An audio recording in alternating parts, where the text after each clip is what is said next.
I love martial arts and I love the people. And, I just think some of it, it's like, yeah, ego comes into play. Yeah. And there are jerks, and there are, just like with in any discipline, right? There are going to be people in martial arts who, yeah, behave less well than they could. But I still love the discipline. And I'm so impressed by how many wonderful, wonderful people I have met by doing this, and how many wonderful people I've met online.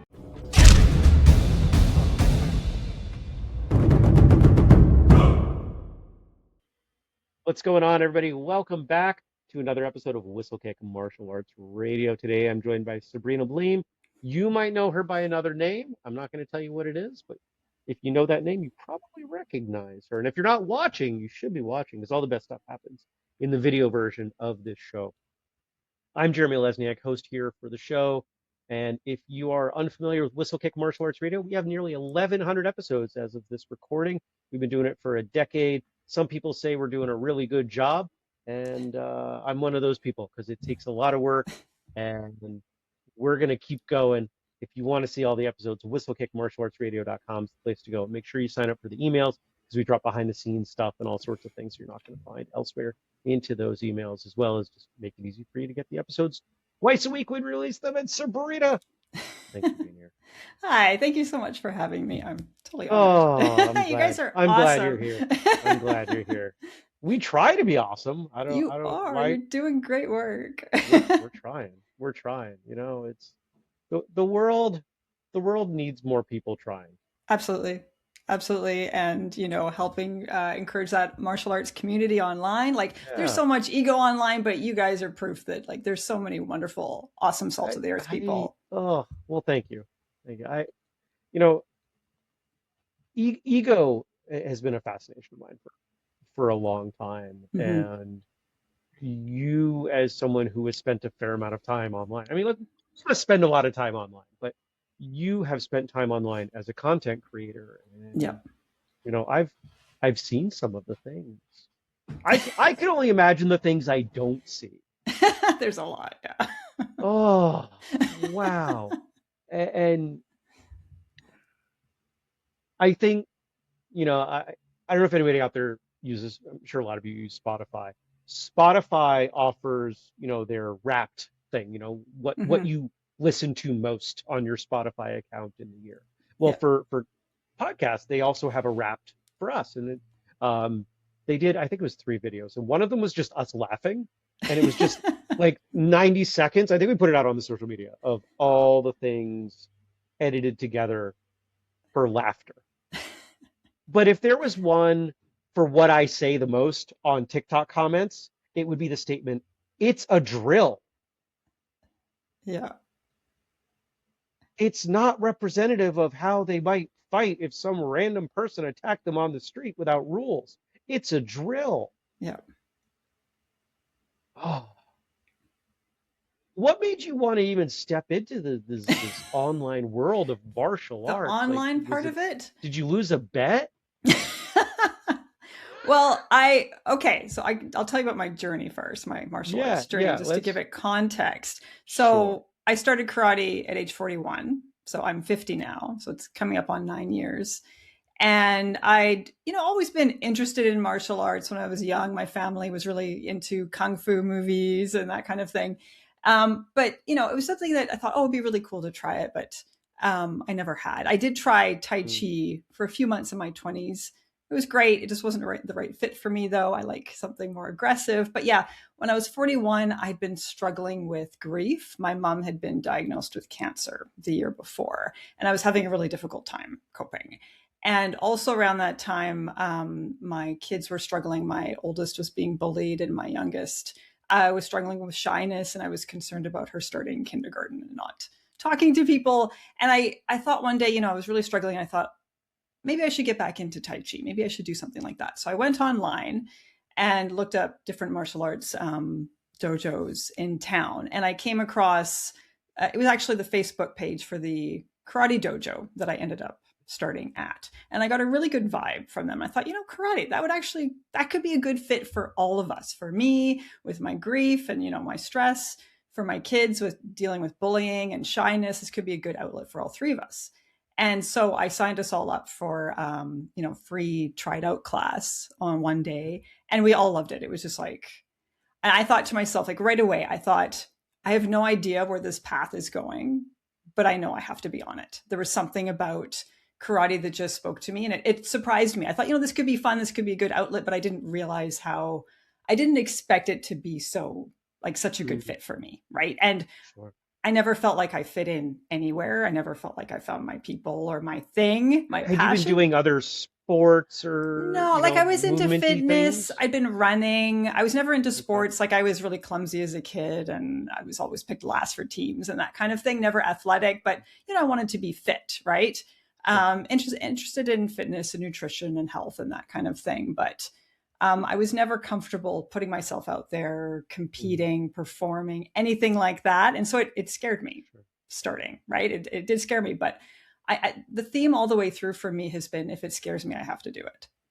Right. It's like today, I felt nervous coming on here, but I have to do it. Right. Like every step of the way. So that kind of led into my starting the online thing. So Mm. it was a few years into it. I think it was 2020. Yeah, it was just after COVID lockdowns, and I was going through a But none of us divorce. could leave the house. None of us could So you're leave the like, well, house. I I was might as working. well do this. Exactly. Well, I was working at the dojo at the time. I was an Oh, assistant okay. assistant instructor, Yep. and I was going through a divorce. And I had been for years helping my ex run a body shop, and so I was looking for something new, right? And I love teaching, and I'm interested in Mm. nutrition. I have a background in nutrition, and interested in psychology and health and all sorts of things, and in writing as well. And I thought I could put this all together and start a blog. That was actually the first step. I was going to start a blog, and so I thought, well, I'll start a YouTube channel as well to drive traffic to my blog. That was going to be the focus. And I quickly realized that YouTube was actually the thing, and making videos was something that it scared the crap out of me going online, like being a kind of a quiet person, not liking being the center of attention. But again, it was that thing. If it scares me, I have to do it. Right. And so it just became really exciting for me. It's not so much the being online, but like I love video production. I love the challenge of it. And I knew nothing. I knew nothing. And I still feel like I know nothing. Right. But just learning something new and being able to take all the pieces, like being interested in, my passion for martial arts and my interest in nutrition and psychology, all these different things in writing, and being able to put all that together into this online thing that I'm doing. So that's how we got to this point. Yeah. And, and in stepping into the online world, Mm-hmm. were there goals? Was it simply I'm bored? I'm bored in my house and I need to do something? Because let's face it, there were a lot of people who we saw them for about a year and then they could leave their house again and we didn't see them again Yeah. in the Yeah. martial arts world and out of. So was it that or was it something more? No, I need a creative outlet. Like I've Mm, always needed that ever since, like I've done, I've been, I guess, a writer since I was mhm, little, always writing something. And I love the creative process, that it's kind of like giving birth, the violence of it, right? Like it takes a piece of you. You put so much into it and it takes a piece of you at the end of it, right? And I love that process. And so just anything that I've done that's like been where I'm creating something, I love that process. Like I, have like yeah. my first degree was in English lit, and I wrote a lot of papers. And I love the process of throwing myself into writing a paper, and it's difficult, it's stressful, it's, I'm sweating by the end of it, but there's something about that creation that I love it. So that's what it is for me. It's not so much I do want to connect with people and I do want to help people, and that's a big thing for me as well, but I also just need to create so that my soul doesn't die. I need to create something, and putting it out into the world like that, it scares me, so I do that just to it's important to me to face my fears and overcome them. So your comment about blog plus YouTube makes me wonder, Yeah. like, were you spending much time on YouTube as a consumer of content prior to that? I was, but not excessively. Like it was, Okay. I prefer being online too much isn't necessarily good for me. And I've always known that. Right? Like I I don't get think it's that good for any of us. it's not good for any of us. And I get that disconnect, to dissociate, that kind of thing. Yeah. And so there was that concern too. And that's been something I've had to manage all the way along, is like, yeah, Because the reason I'm asking, that's a precursor question. Because it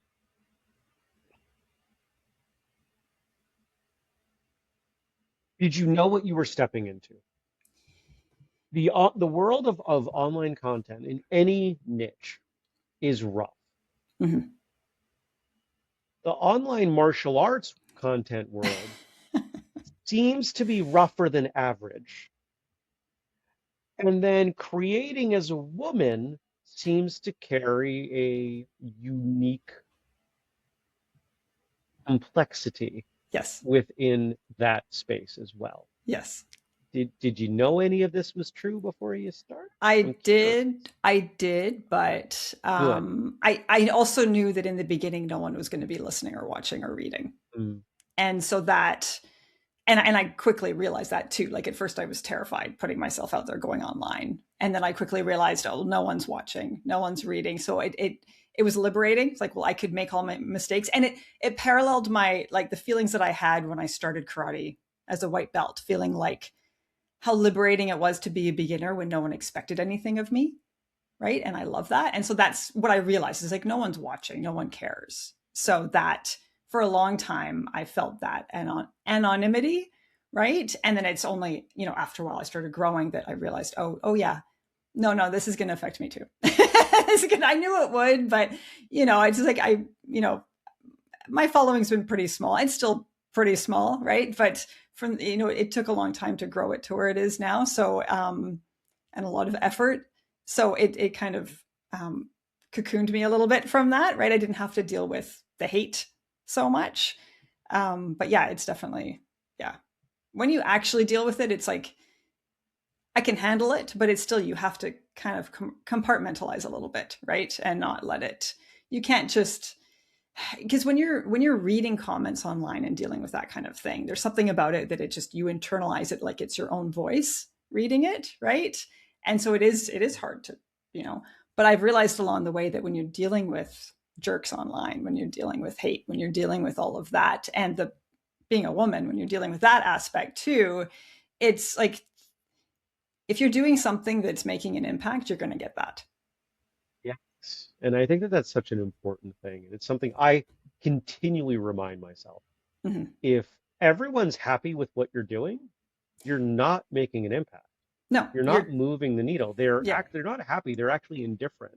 yes, But they're if 10 to 15% of the people in the space aren't mad at what you're doing, yeah, you're probably not working to your potential. yeah. I agree with that. I think, and it's also with tribe building. If you want to build your tribe online, you Mm. have to have other, right? You have to have us Yeah. and them. You do, and then you're Yep. going to have people who are really loyal to you, right? And that's just part of it.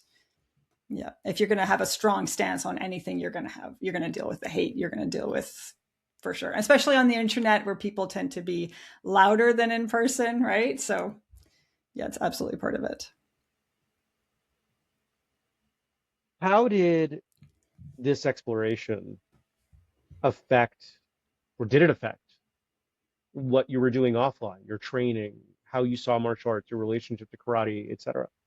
So how did the online part of it affect it? Yeah, yeah, yeah. Obviously, the offline led to the online, but did anything start to come back? Well, there was something very specific as I had a stalker. So Oh, yeah, okay. we can get into that Um, if you want. wow. If you're willing to, I Yes. would like to. I'm And sorry that obviously happened. not I didn't know that happened. So like okay. that wasn't me fishing for that. No, for sure. No, I've had no, and I was trying to think, okay, like that's the thing that really stands out in my mind of, It's kind of significant. yeah, it's kind of significant and it's a big part of my journey. Like I think my journey has, Okay. it's supposed to be difficult and it has been all the way through. Mm, And I don't mind talking about any of it. I'm totally comfortable okay. with that. And obviously I'm not naming names. I'm not shaming people. Like I don't want to do anything like that. That's not my focus here. So yeah, I was training at this dojo. So I was training in Meibokan Goju-Ryu karate, Ruku Kobudo, Teshinkan, and Japanese Jiu Jitsu. I was working at the dojo on a tournament team for karate. Like I was all Mm. in. This was like my second home. What general area of the country are you in? I'm in British Columbia in Canada. Okay. Yeah. Okay. Yeah. Then you are in a different country. I'm in a, Yes. What area of the world are you? You're in BC. Got it. I'm in Canada. I'm in Western Canada, British Columbia. Vancouver Got is it. the closest city. Yeah. So I am, yeah. So I was all in, right? This is my passion.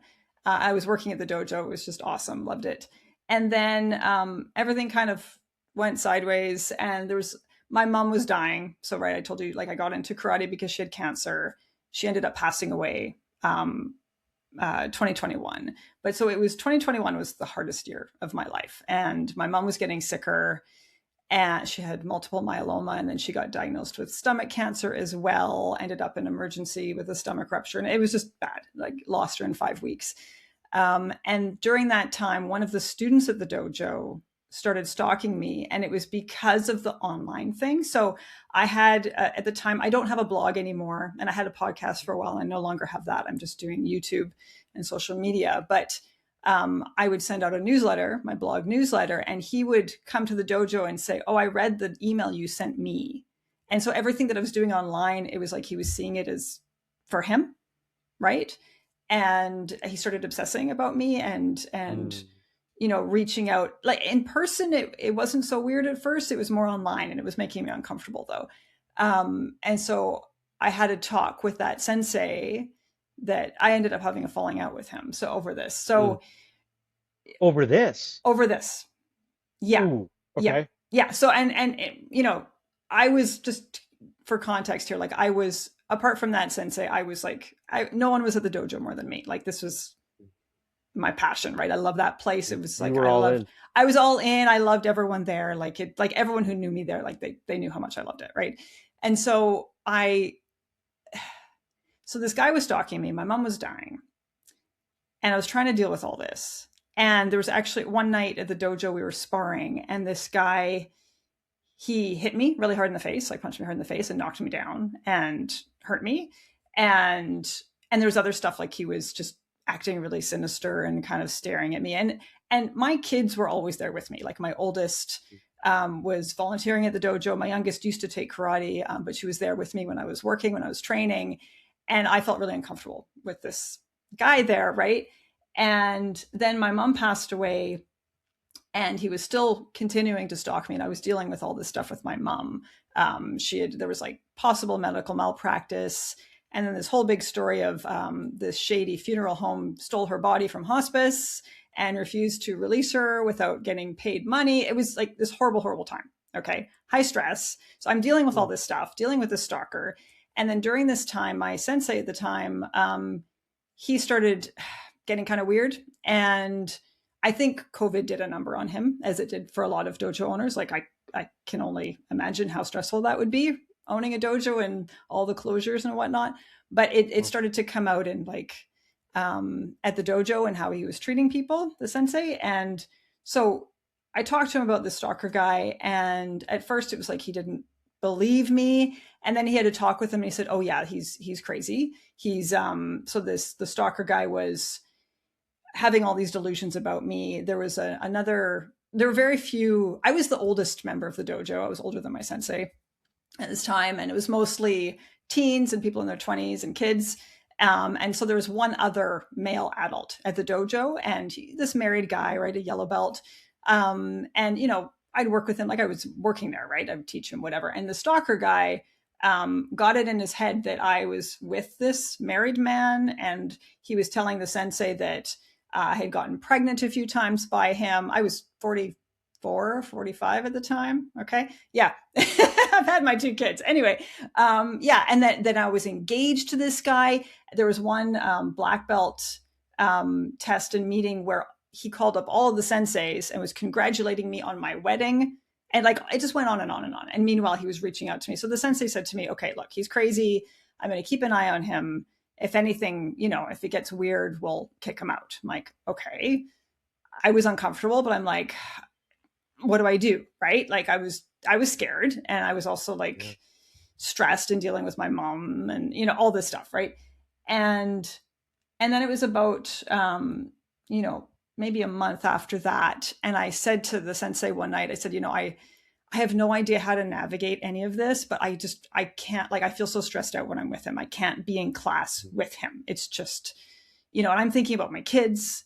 And like, there were nights when I had to lock up, and I'd be running the dojo and I'd have to lock up, and he would be there and he'd be waiting and he wouldn't leave, and everyone else is gone. And I'm there with my kids and he's staring at me, and he had hurt me before. Right. So it was Mhm. really stressful for me, and I didn't know what to say. So I'm like, oh, just like, I don't know what to do, but I just can't. Sorry, I can't. I'm really uncomfortable. And he ended up kicking the guy out. And then the next time I was at class, he said to me, yeah, I kicked him. I asked him what happened. He said, I kicked him out. And he said, that was the hardest thing I've ever had to do. He was crying. His dad was there. And this guy was like in his 40s. His dad was there. This guy had mental health stuff going on, obviously. But yeah, so the sensei felt bad for him and was mad at me. And he over the next month, he started treating me worse and worse. And he would like change my shifts on me and cancel my shifts. And he would, we had a Facebook group for our tournament team where we had all of the information. He blocked me from the group at one point because he kept changing the practice dates. And like, I was a, single full-time parent. And I said, hey, can you just give us warning with the changes? And he got mad at me for that and blocked me from the group. And so he was doing all this passive aggressive stuff. And finally, one day I went into the dojo when it was just the two of us. I said, hey, look, like, we have to have a talk about this. I said, you know how much I love this place. Like, why are you treating me like this? And it came out that he thought I was giving him an ultimatum, telling him, you got to kick the guy out or I'm leaving. And I never did.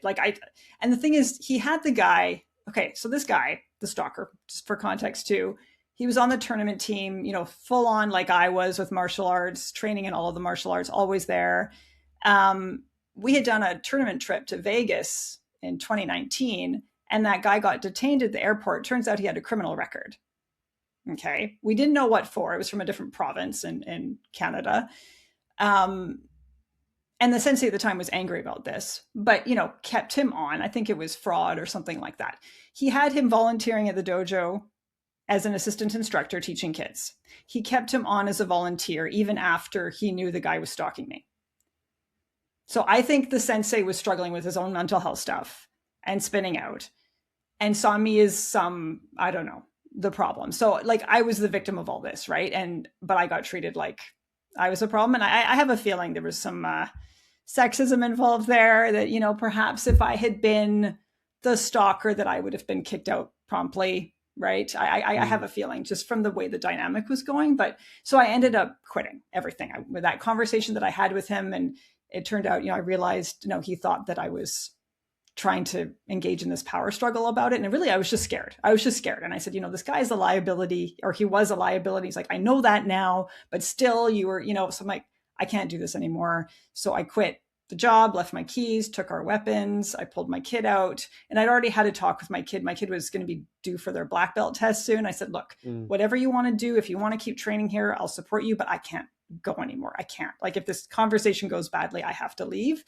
And my kid said, no, if you're leaving, I'm leaving. So pulled my kid out, left the tournament team, left my second home, basically, right? It was the hardest, like such a hard decision. Yeah. And then that was it, and I've seen him around town. I've seen the stalker around town too, but it's quieted down. I've blocked the stalker everywhere.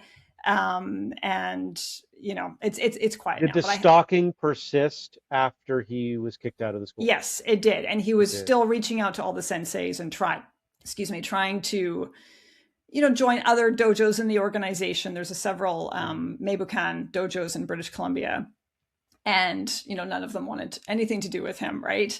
And still reaching out to me. And what he does now, all he can do now, I haven't blocked everywhere, but on YouTube, he will constantly subscribe and then unsubscribe and subscribe so I get the notification, but I don't have notifications on there because I don't want to see that. But like, he would sign up to I have courses for sale. He would sign up there and try and talk to me there and say, congratulations on your wedding. And, I want to go back to karate. And it was just, yeah. And so like, I had the police involved, and they went to his house and told him to stop, and he never stopped. But it was the blocking everywhere that finally, it did eventually stop.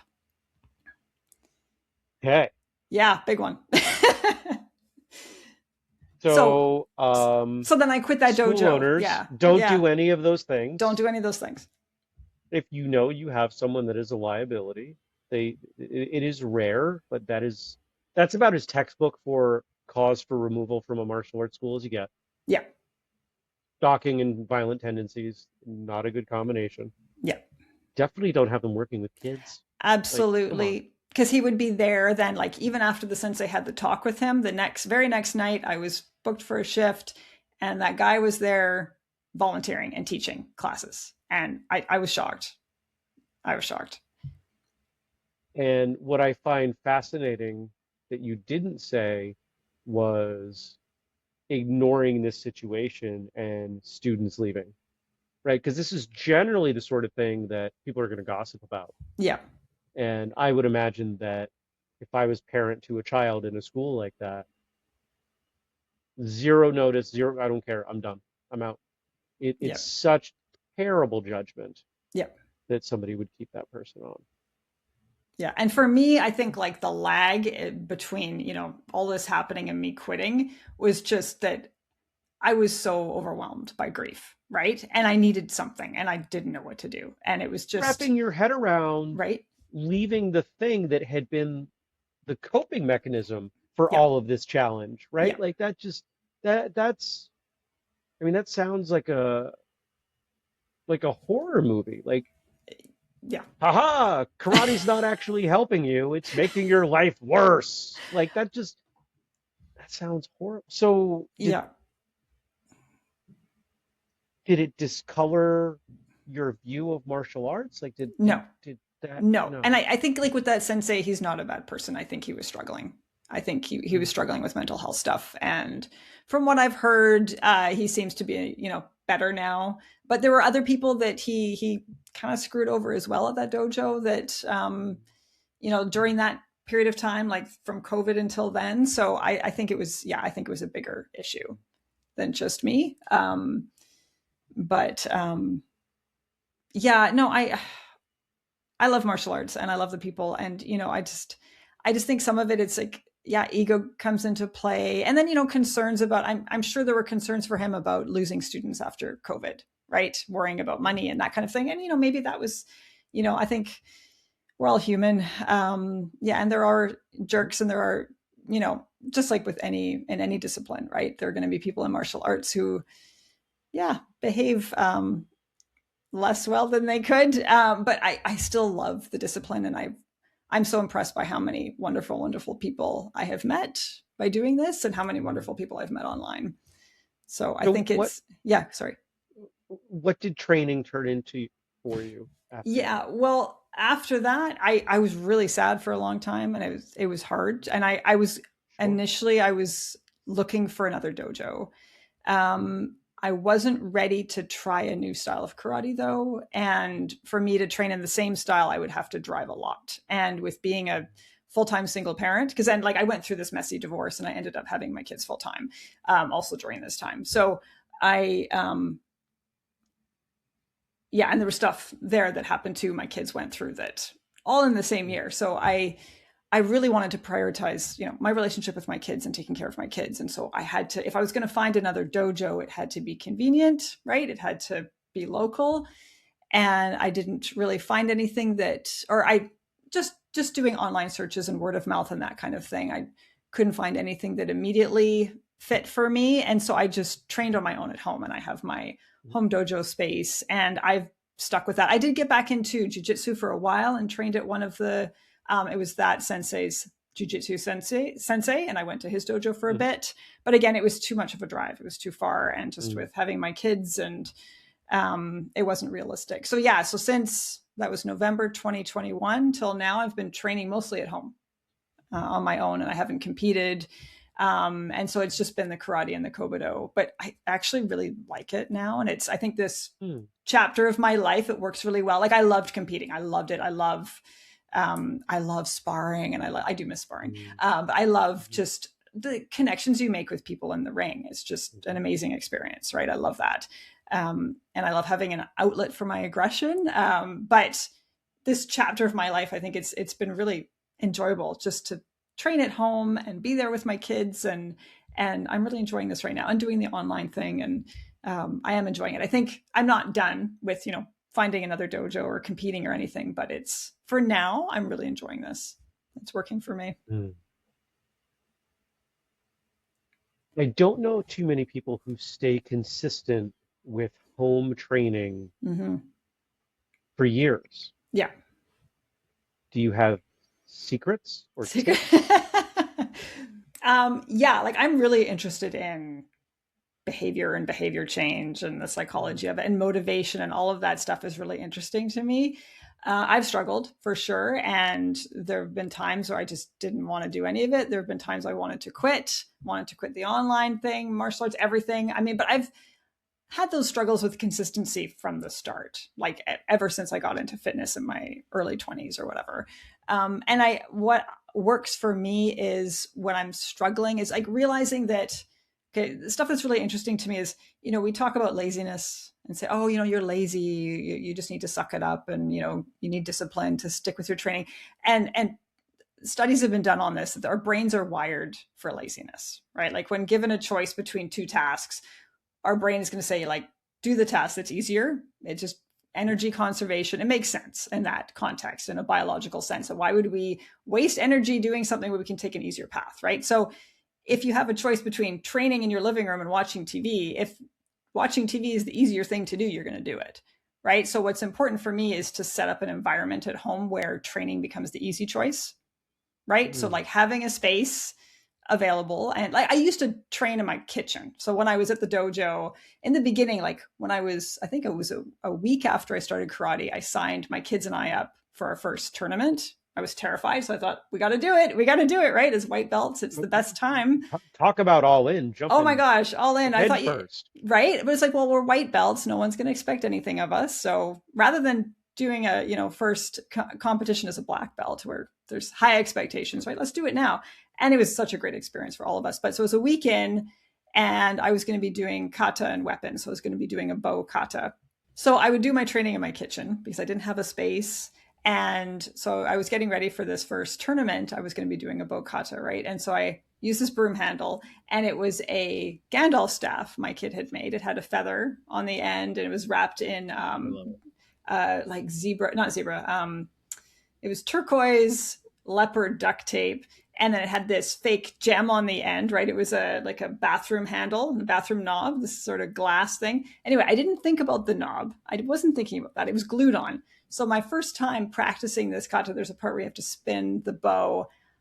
The knob flew out of the end, narrowly missed my head, narrowly missed our kitchen window. Yeah, dumb luck, dumb luck. But anyway, so That- after that, I knew to be more careful, right? But yeah, so I would practice in my kitchen. It wasn't convenient, but I Mhm. had, it wasn't a great space, but I had a mirror on the wall and a little mirror, and I could do my training there. In between cooking tasks, I could run through my kata, I could do my basics, that kind of thing, right? So for me, it's all the way along. It's been, even if I don't have a convenient space, it's like, well, how can I Mhm. make my environment more conducive to training Mhm.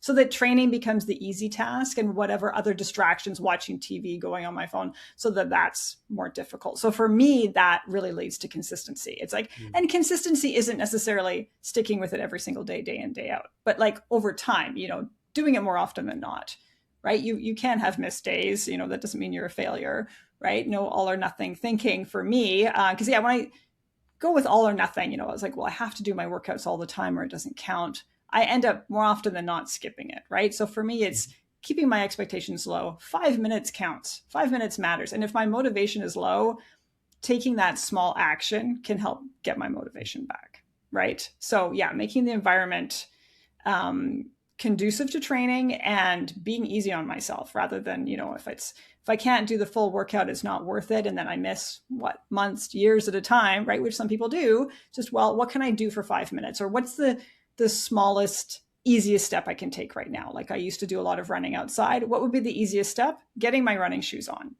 No expectation to run, but just getting my shoes on. That's the smallest, easiest step. And if you make it small and easy, like it seems dumb to not do it, right? And then when you get your shoes on, you're more likely to head out the door, that kind of thing. One of the things I used to tell myself going to the gym, if it was a day I didn't want to go, I would say, I am not going to set a requirement of how long I have to be there or what I have to do while I'm there, but I have Mm-hmm. to go and I have to do Yes. something. Yeah.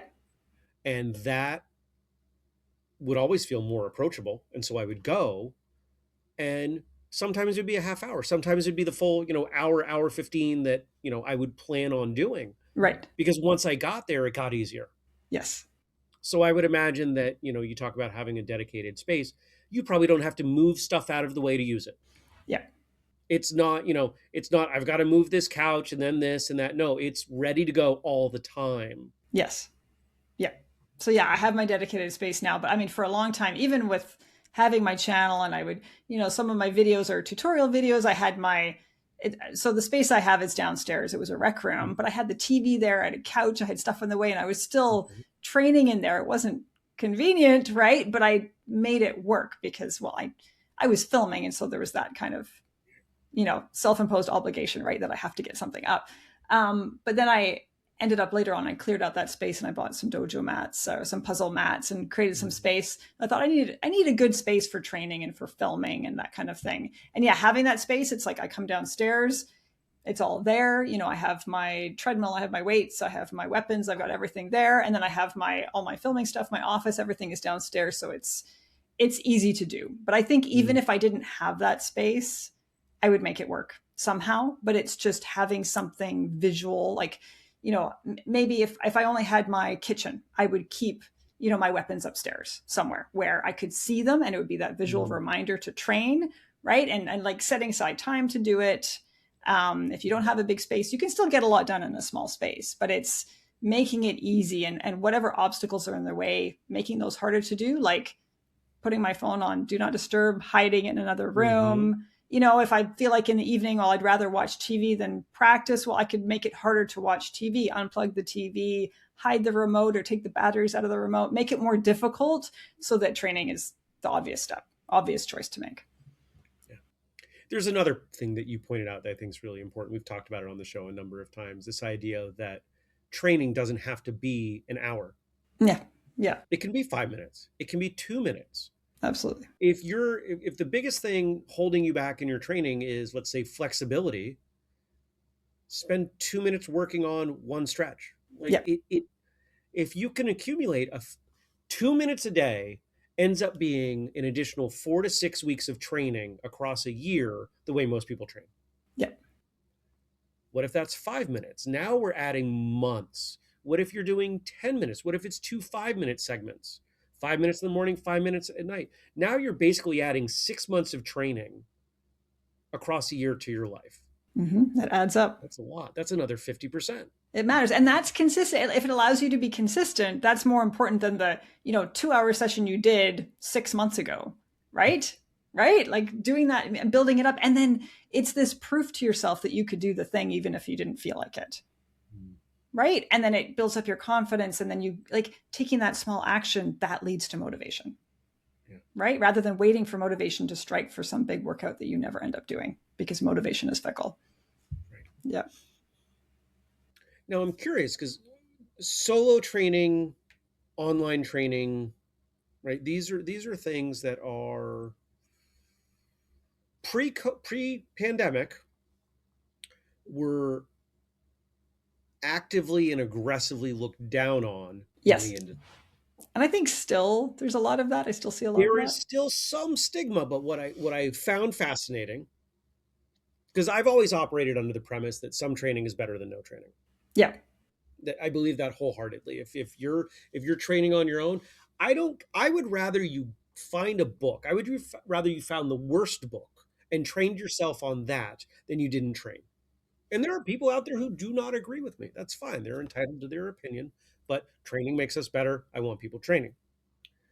Through the pandemic, we saw quite a few people who operated schools that would have been some of those aggressively, actively saying, training on your own or training online. And then they were assigning individualized homework and they had Zoom classes, right? You're kind of interesting in that you didn't have a lot of time before that. So, and I'm guessing you weren't aware much of that stigma until you started doing it yourself, and possibly in combination with the content you were creating. Yeah, exactly. So you've got a little bit of a unique perspective, and I'm curious what that was like for you. Yeah, well, went that route. I did train. I mean, I was at the dojo for 4 years and 8 months. So, I mean, that I felt like I got a good foundation there, right? Like I didn't start learning on my own. I learned from, I mean, he was, And I want to be clear. I'm not yeah, dismissing that training, and I'm not saying no, that nearly not, 5 years of training is insignificant. no, okay, yeah. And like, and I totally think, yeah, I agree with you that, you know, some training is better than nothing and however you need to learn. And I really think that learning on your own first online, as some people do, or learning from a book or whatever, and then later on down the road, you might end up, you know, joining a dojo or whatever, and then getting those little corrections that you might need and that kind of thing. But for me, I found it, yeah, I didn't know about the stigma until I was online and on my own. But sorry, what was your original question? It was basically because, so I mean, I'll ask it again in a different way. Yeah, okay. I've been training a while, and if you go back a while, the stigma was, everybody knew about it. You don't learn martial arts from a book. And then, there were the VHS and the DVDs. People were like, all right, those are fine, but supplemental, and you got to make sure that you train with the person, right? Like, but you didn't have that backstory. Yeah. And we've already talked about how hateful the internet can be. Yeah. And so I guess the question I'm trying to get to is, did you come into this new chapter of your martial arts training not realizing that people were going to crap all over it? And did they crap all over it? Because I'm guessing some of them did. They did. And I started my online journey as a brown belt. And so that was a concern too. Like I was thinking, that part of it I expected, okay, I was thinking, who's going to listen to me? I'm a brown belt. And even now, like I got my Shodan in 2021. I haven't tested. Who knows if I'll ever test again, right? So, I mean, I'm still, and at, not quite 9 years, like I'm a newbie. I consider myself a beginner at this, right? And some people have been doing this for years and years and years for their whole lives. And so I expected a certain amount of that. But I think,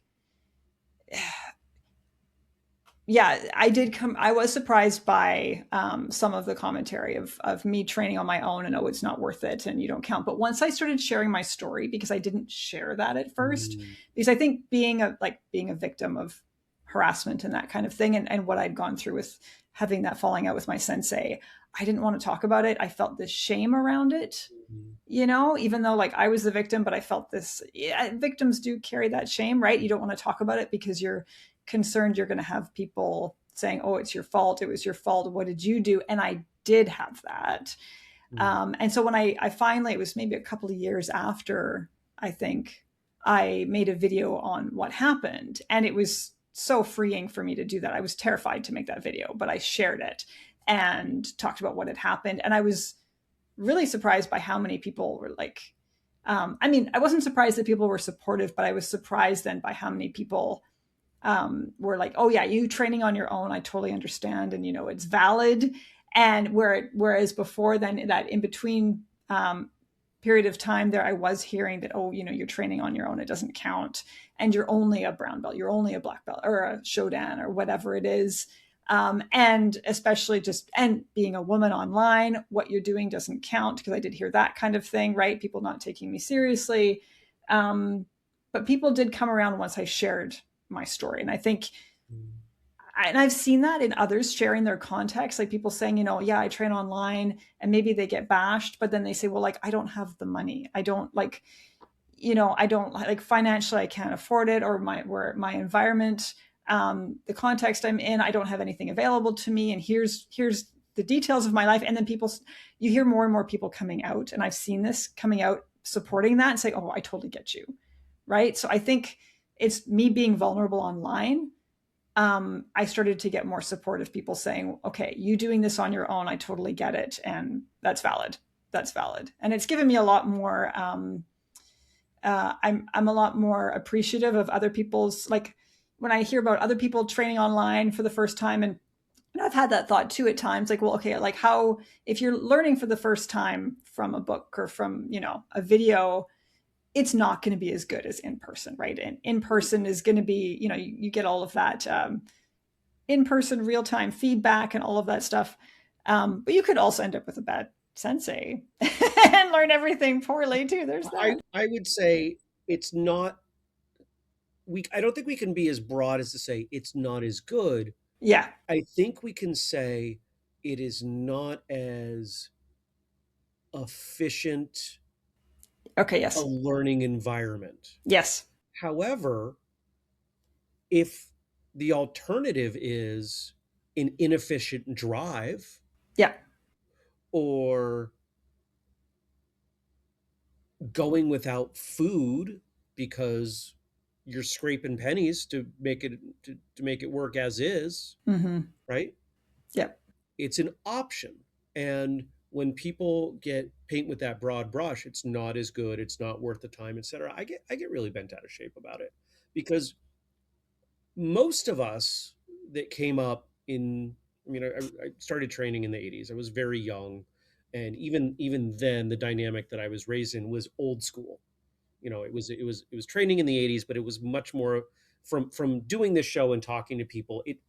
I would describe it more as a 70s flavor, but in a progressive way, because in the 70s there weren't a lot of kids classes. We had kids classes from day one.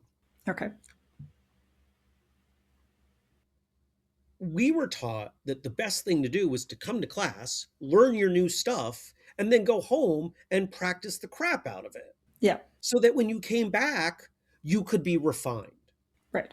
And that if your only training existed within class time, it was not going to be an effective way to progress because the amount of stuff that you had to learn. And if you weren't remembering it because you were going home, forms, right? Like, Yeah. how many people out there struggle to learn a form because they do it only in class and they don't go home and practice it, and they're relearning it every few weeks, right? Like that's a common story. Yeah. So the idea that this thing that most of us were raised, if we've been training a while, is a necessary part of training, is somehow also a wasteful part of training, is just insane. Yeah. Yeah. I agree with that. Yeah, I think about that too. Like anytime I would learn a kata, learn anything at the dojo, when you're drilling, drilling, drilling and learning and you feel like I always felt like my brain is made of Swiss cheese and there's all the holes in it. And then I would always go home that night and like, I'd still be in my gi all sweaty, getting my kids to bed and I'd be in the kitchen, in my kitchen, with my lino, my little mirror, practicing that kata over and over and over until I felt like all the holes in my Swiss cheese brain were filled in, right? But it took that practice at home and then I could go back the next day and okay, I'd still feel a little rusty, but then it would start to gel. But it's that at home training absolutely is super, super important. Yeah. Repetition is the mother of skill. Absolutely. Right. You're creating those neural pathways in your brain, right? And the more you use that pathway, the stronger it gets, for sure. Yeah. I tell my students, okay, great, you've learned the form tonight. So we're going to bow out. I want you to go do it in the corner. I'm not going to watch it. This is for you. Go do it in the corner before you put your shoes on. Go home. As soon as you take your shoes off, do it again. Yes. And then before you go to bed, do it once or twice. And then when you wake up the next morning, the first thing, do what you got to do when you roll out of bed. But as soon as humanly possible, do it one or two more times. And if you do that, it is most likely going to be locked in there. That is what I have found for people. Yep. Yep. So just obsessing about it in the beginning. Absolutely. Yep. It's that. And then you get that muscle memory and repetition. Yeah. Now that you're training on your own Mm-hmm. and you've developed a reputation and a following, and there are people out there, and from my observations of your content, because you're one of the few people that comes on the show that I knew who you were beforehand, right? Like, Yep. We've interacted a little. We've interacted, yes.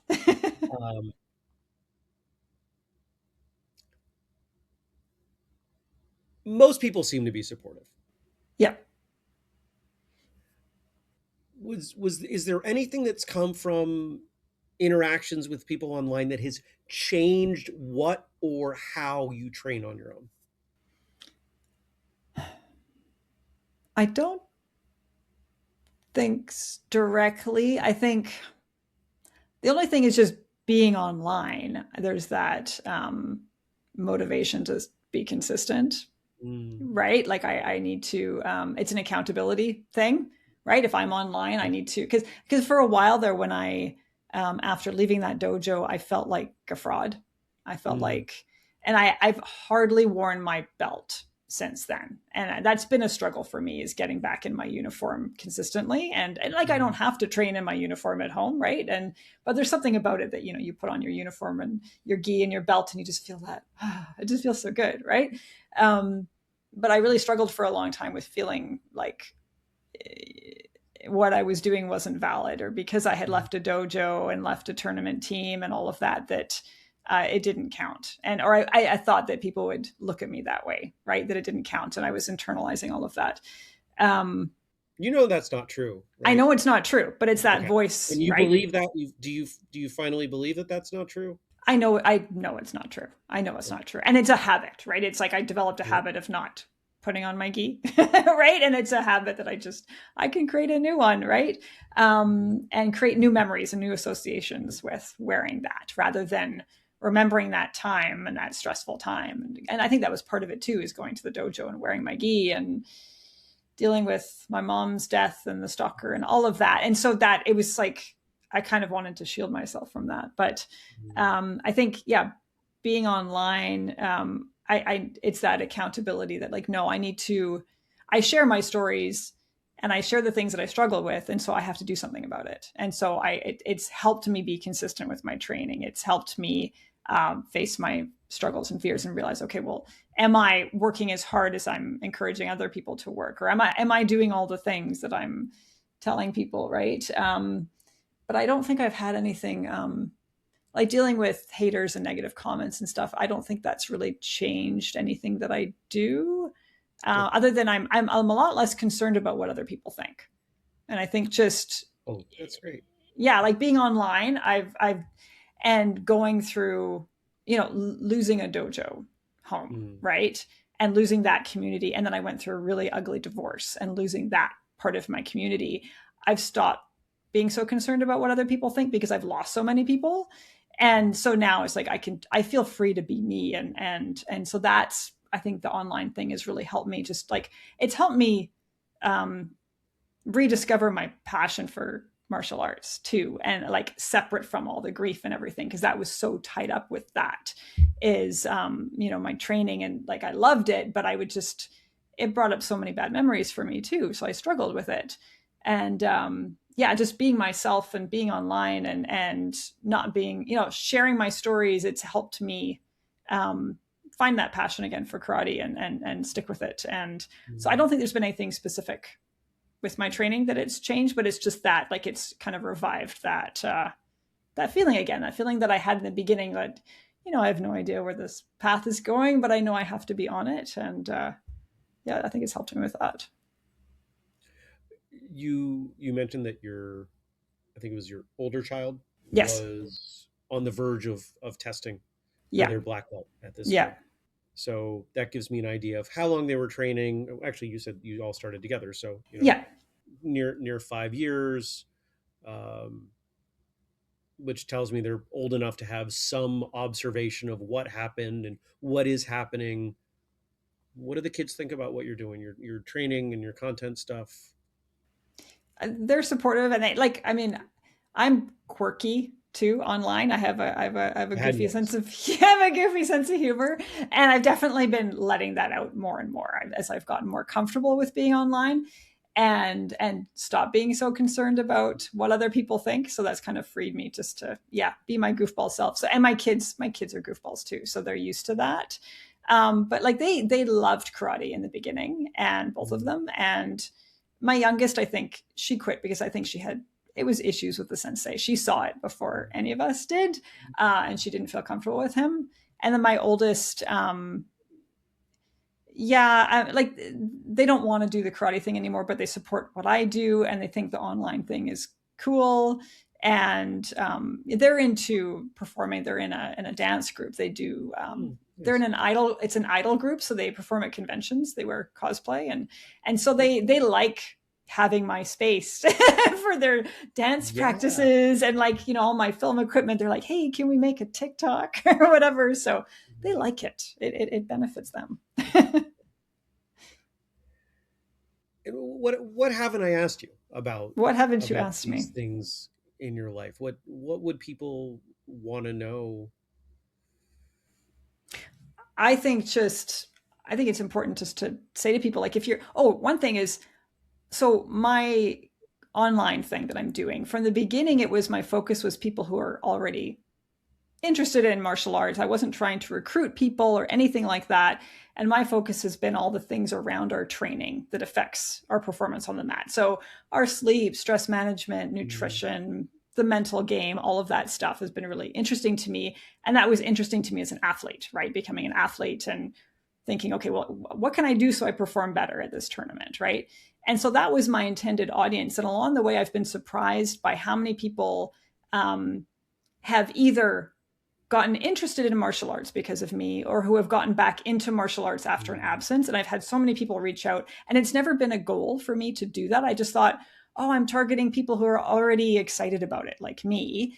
And I've realized, no, there's a lot of people struggling. And me sharing my stories and me talking about, oh, it's okay to do 5 minutes, and that kind of softer approach to coaching, they really appreciate that. And I've had so many people reach out, like people who are way more experienced than me in martial arts, and say, it's because of you I've gotten back into it. mm. Or people saying, I've never been interested in martial arts, but your lighthearted approach, your goofy sense of humor, you've gotten me interested in this. And so that's been a like amazing side That's awesome. effect for me, right? Is like, I didn't Yeah. intend to recruit anybody or get people motivated to get back into it. But that's, I think, just because I'm being a goofball, I think it makes it Mm, more approachable. And because I am taking that softer approach, like, it's okay if you skip training. It's okay if you don't feel like it. It's okay if all you can do is a couple of punches, lying down in bed. Like, that's totally valid, right?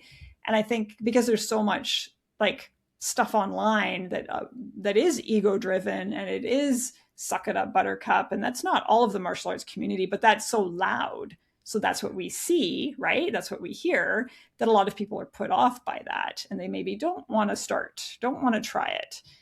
So that's been a really cool part of all of this, is like just seeing how many people actually like really are interested in this. When we take kind of this goofball, when I take a goofball approach, it really helps to that. But yeah, I can't remember what we started off talking about. I've got talking in circles here.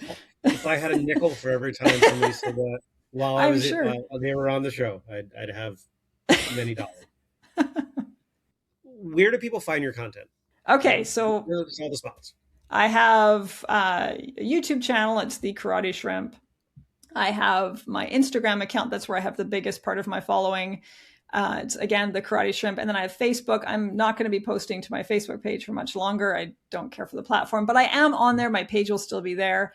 I do have TikTok, but I don't use it anymore. So yeah, the best places are YouTube and Instagram. Instagram, I do respond to DMs, so that's a good place to reach me. Okay.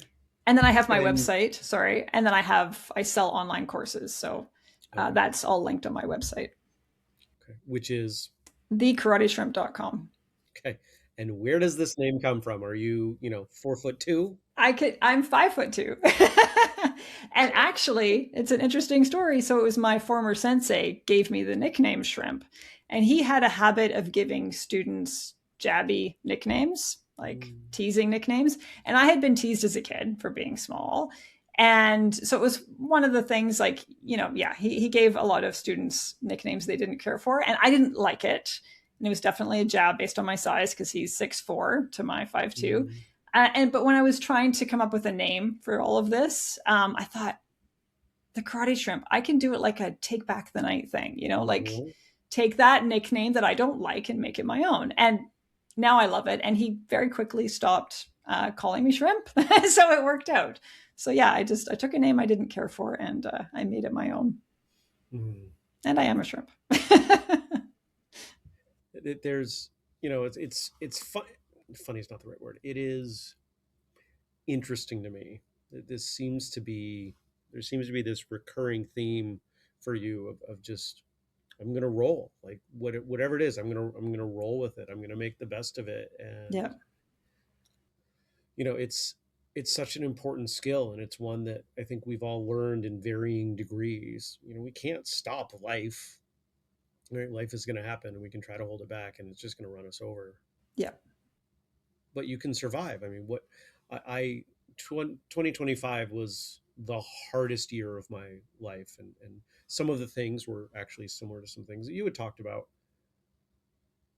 You had more in there. You had more stuff. You had more stuff simultaneously. We can always find a way forward, right? Like there's always it's We're stronger than we there. think. Yeah, there's something and you know, I read this in a religious context, but I think it applies equally with outside. If you know you're going to pass, it's not really a test. Yeah. It has to be hard, It or has it's to not be. a test. I agree. Yeah. And that's where the value comes in, right? Yeah. It's supposed to be difficult. And so, you know, I was raised, my black belt test was meant to be so difficult that for the rest of my life, I would be able to look back on and say, I made it through that. I can get through this. Yeah. If you can get through that year of your life with all those things happening, I can't imagine what would be too much for you. That's, I mean, I hope you never have to go through anything like that again. Me too. Thank But you. I, Yeah. wow, like you are obviously an incredibly strong and resilient person, and one that I'm finding a great deal of inspiration talking to. Oh, thank you. Yeah, I think that So is it. how do we wrap this? What do you want to leave the audience with? I think that is it. It's you're stronger than you think, and that your martial arts, like all the resilience you develop in martial arts, that translates, right? That translates to your life as a whole. And when things go down, like you can do it. And if you're still here, there's more right in your life than there is wrong. Right? And you can get through it. You may not feel like you can, you may not want to, but you can get through it.